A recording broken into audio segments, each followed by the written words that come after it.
Hi, good morning. My name is Joe, and this is my response to discussion. Question number 3: Are the covenants that God made with Abraham in chapter 15 and 17 the same, or are they different? I do believe that there are some similarities. I believe that both covenants were somewhat the same. He promises Abraham that he would, make him the father of many nations, and that the land that he was in, that his people would eventually return to that land. But in 17, he takes it a step further. He changes his name. But not only does he change his name, and his name means, the father of many nations, which he kind of declared in 15. Not only did he change his name, but the major difference between chapter 15 and chapter 17 is that there is a requirement. In chapter 15, there was no requirement for Abraham.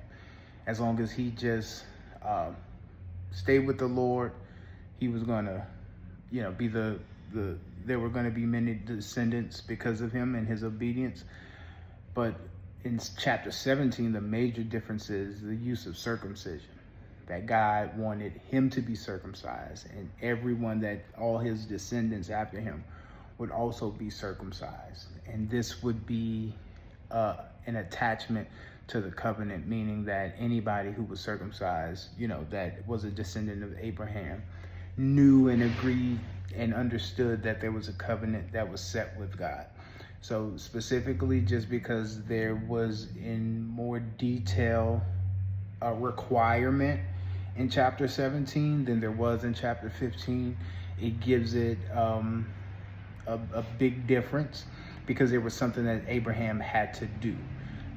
But then also, like I said, his name was also changed. That's not something, there was no real requirement or anything God was asking specifically of Abraham. It was all about, I'm going to show you, I'm going to do for you.